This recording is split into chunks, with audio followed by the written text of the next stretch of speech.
Salut! On va parler ce soir de la pleine lune du 13 octobre. Ça arrive vite, hein, je ne suis pas très en avance. Alors j'ouvre ma carte en même temps. 13 octobre 2019, à un petit peu plus de 23 heures, donc pleine lune, lune en bélier, soleil en balance. Alors avant d'attaquer le gros du gros, ouais, on peut le dire comme ça, de l'astrologie, juste un point en fait sur les symboles et sur le moment de l'année où on se situe là précisément. Donc on est sur la dernière pleine lune avant l'entrée dans les jours sombres, tels qu'on les appelle dans tout le courant du paganisme. Voilà, les jours sombres, l'année était divisée en deux époques, deux grandes périodes, les jours clairs et les jours sombres.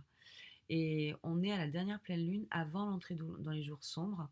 L'entrée dans les jours sombres se faisant début novembre, ça correspond exactement à la fête de la Toussaint et à Halloween. Donc ça tombera sur la nouvelle lune. Et voilà, on sera dans toute cette période-là autour des fêtes de Samin, qui est la fête druidique d'entrée dans les jours sombres. C'est l'origine ancestrale d'Halloween vient de là en fait. Et on disait que c'était l'époque de l'année où la frontière entre le visible et l'invisible était la plus fine. C'est pour ça qu'on a tous cette espèce de registre un petit peu de fantômes qui vient autour d'Halloween. Alors c'est un moment très important parce que ça nous dit quoi? Ça nous dit qu'on s'ouvre aussi et qu'on avance vers une plus grande réceptivité. Quand on rentre dans les jours sombres, on est un peu moins dans l'action et un peu plus dans la réceptivité.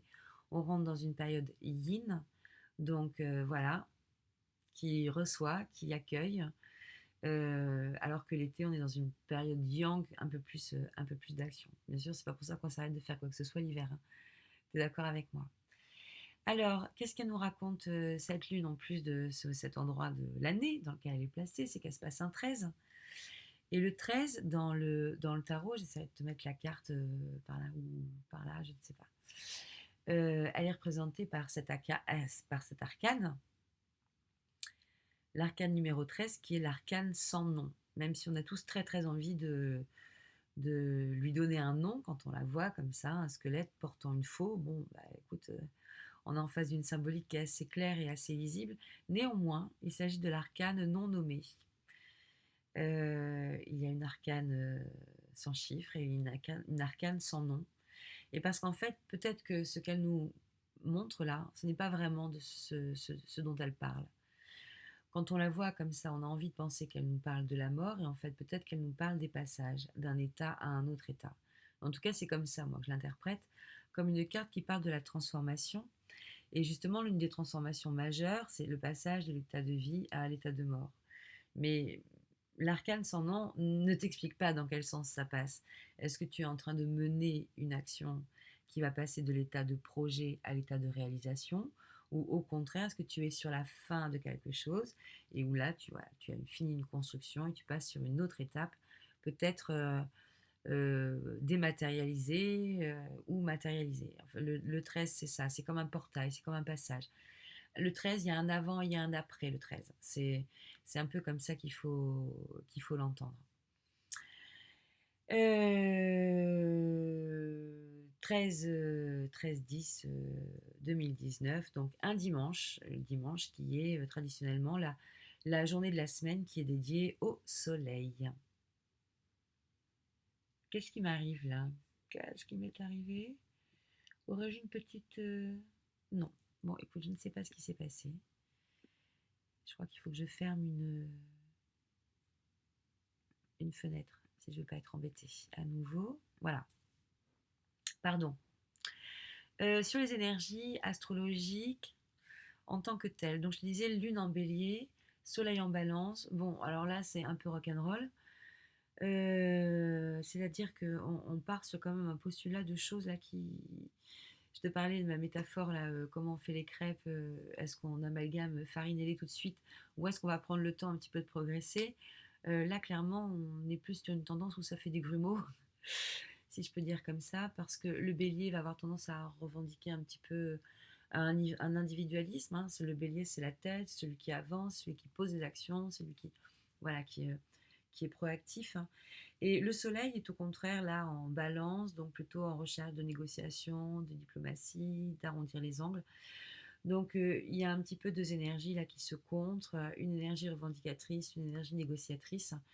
Et bah, les deux étant en opposition, ils sont à peu près aspectés de la même façon, à deux, trois nuances près, par ce fameux package Saturne, Pluton, nœud sud en Capricorne, qui se trouve à égale distance. Donc c'est ce qu'on voit là, ce triangle rouge que tu vois là, entre le bélier et la balance, et toutes ces traits rouges qui partent ensuite vers le Capricorne. Donc voilà un petit peu l'espèce de vortex énergétique qu'on a autour de la pleine lune. Donc une opposition, signe de feu, signe d'air, donc qui s'éteignent et qui s'attisent. À mon avis, qui vont plus s'attiser qu'autre chose, vu l'aspect de Pluton, hein. Pluton, c'est quand même la lave, hein. D'accord. Donc qui vient un petit peu peut-être nous poser quelques difficultés sur le plan relationnel, parce qu'on est titillé entre le collectif et l'individu, et ben oui, l'individu, le bélier est quand même bien, bien tonique là sur cette pleine lune là. Alors néanmoins, Mars est en balance, donc on aurait tendance à penser que l'action de Mars pourrait être un peu plus pondérée. Elle est en aspect, Mars est en aspect avec Uranus. Bon, soit on a des actions qui résistent un petit peu à nous. Enfin, j'ai plutôt tendance moi à penser qu'on va avoir des actions qui sortent de l'ordinaire. C'est-à-dire qu'on va être plutôt à se surprendre, à répondre à des situations comme on n'a jamais répondu en fait jusqu'à présent. Et certainement à s'étonner d'ailleurs aussi, hein, pourquoi pas d'un self-control, parce qu'on a aussi un Mercure qui est plutôt bien aspecté en signe d'eau, en Scorpion, à côté d'une Vénus qui est pas non plus la Vénus, elle n'est pas faite en Scorpion, hein, c'est Mars, hein, qui est mieux en général en Scorpion, et Vénus est mieux en Balance, tu vois. On a un petit truc qui est pas bien rangé dans ces cases là pour que ce soit vraiment cool.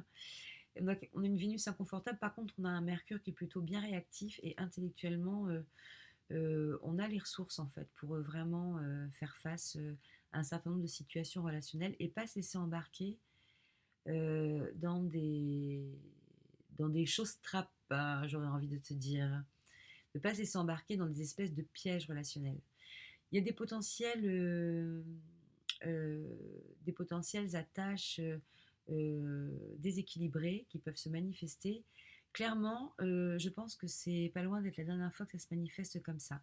Alors, soit les relations clash, hein, purement et simplement, c'est-à-dire que ce qui n'est plus assez solide, là, tout ce qui avait du mal à tenir déjà ces derniers mois, ben écoute, ça se dissout, purement et simplement, pas forcément dans la tendresse, pas forcément dans la douceur, ça peut mettre assez volcanique, mais il y a une vraie, hum, un vrai clap de fin en fait qui se propose là. Ce qui n'engage pas qu'il y ait des travails. Super. Qui a un petit peu un boulot de deuil, on va dire, à faire derrière. Enfin, bien sûr, ça se travaille pas au sens littéral du terme, mais bon, il est pas impossible d'avoir ces sentiments-là, ces émotions-là qui traînent un petit peu derrière. Mais en tout cas, les décisions sont prises vite. Elles vont sembler impulsives, alors qu'en fait, elles sont aussi le fruit d'une maturation tous ces mois précédents. Mais la forme va certainement dépasser finalement le plan initial qui était proposé. Et il y aurait de quoi avoir des surprises. Des surprises, d'autant plus qu'on a quand même une configuration qui pourrait nous permettre, euh, je ne sais pas, quelques petites révélations. J'ai l'impression qu'il y a des choses cachées qui pourraient sortir un petit peu. Il y a ce Neptune lune noire là qui est toujours un petit peu mystérieux, avec un Mercure qui est en face, bien aspecté pour aller comprendre, pour aller capter, pour aller analyser. Donc moi j'ai l'impression on pourrait comprendre des choses, on pourrait avoir des formes de révélation au décours de cette pleine lune. Cette pleine lune, elle est très marquée par le nombre 20. On est sur une fourchette de 19, 20, 21. On peut même pousser jusqu'à 18 si tu regardes. On a des choses qui tombe là en écho à plein de points de la carte du ciel. On a Junon qui représente l'idéal. Alors, si on va un peu, c'est la femme idéale dans toute son ampleur quand on regarde sur un thème personnel. Là, on est sur l'image de la femme idéale qui est en vierge, donc quand même sur une position assez forte, même si on n'a pas de... on a un aspect...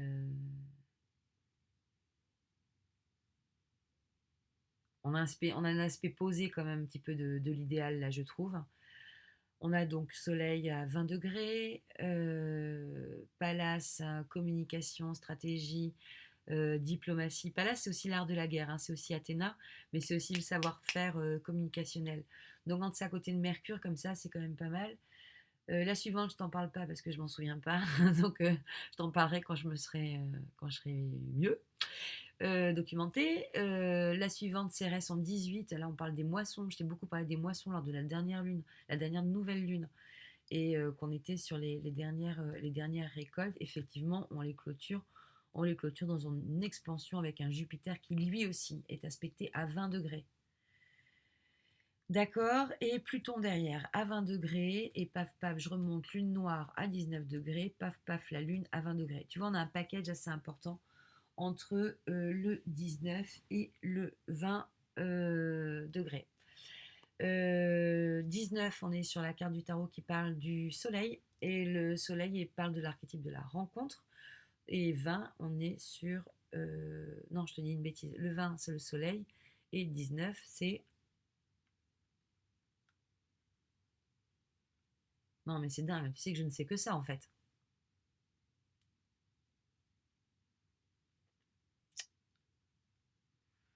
22, le mat. 21, le monde. 20, le soleil. 19. Non, mais c'est dingue. Attends, je suis désolée, il faut que je regarde. Tu sais que des fois, il faut se reposer. Hein. Ah si, c'est le soleil. Si, je me trompe pas. Donc j'ai le soleil et...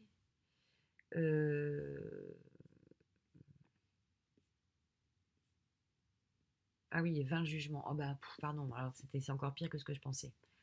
Je me suis mélangé les pinceaux et finalement... Alors attends, où je suis là. Je me suis mélangé les pinceaux. En fait, c'est un effet encore plus bœuf que ce que je pensais. Donc 19, archétype de la rencontre, du soleil, donc de la mise en lumière, et 20, le jugement, donc la révélation.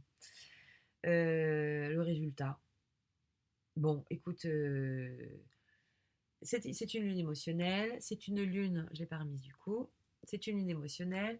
C'est une lune qui est en tension. C'est une lune qui peut nous faire grincer. Plutôt, ceux qui vont être très concernés par cette lune, on va être sur l'axe Cancer-Capricorne, bon toujours hein, qui est un peu sous les highlights.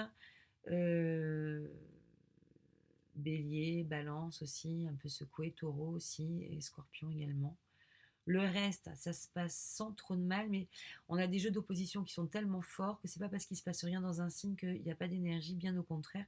Et on va être sur des échos en fait énergétiques, donc peut-être un peu moins difficile à caractériser, en tout cas pour moi, sur comment ils vont venir.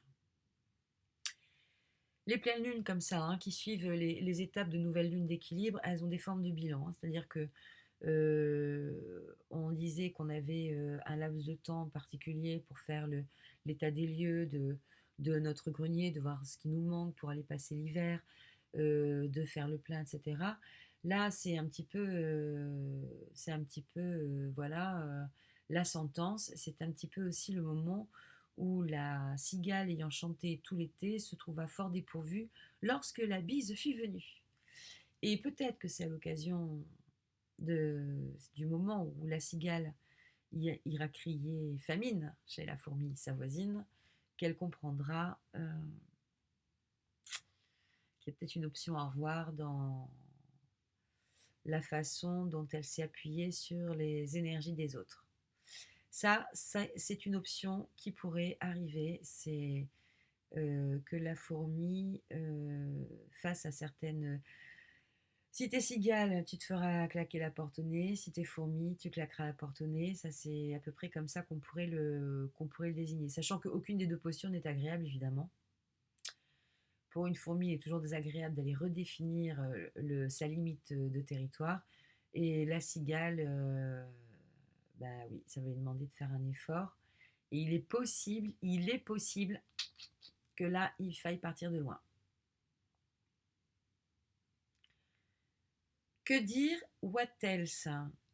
Si cette histoire de la cigale et de la fourmi me fait te dire que c'est le moment parfait pour faire une petite vidéo sur les notions de la loi de l'attraction, l'abondance et la contribution-rétribution, parce que c'est ce dont on va avoir certainement besoin comme outil dans les grosses semaines à venir, pour comprendre aussi un petit peu comment les choses se placent et pour pouvoir être le plus fin possible, parce qu'il n'y a pas trop de seconde chance là maintenant. Jusqu'à la fin de l'année, jusqu'au mois de janvier, on ne va pas avoir je pense, hein, mais je crois qu'on ne va pas reconnaître des lunes douces, paisibles, comme celles qu'on a pu avoir là en septembre, qui étaient assez, ouais, assez enveloppantes. Donc je vais te parler de la contribution-rétribution parce que ça va être une clé indispensable tout le temps, mais particulièrement là dans les moments à venir sur les...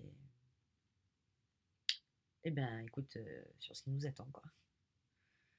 Est-ce que je t'ai tout dit? Non, évidemment, mais je t'embrasse.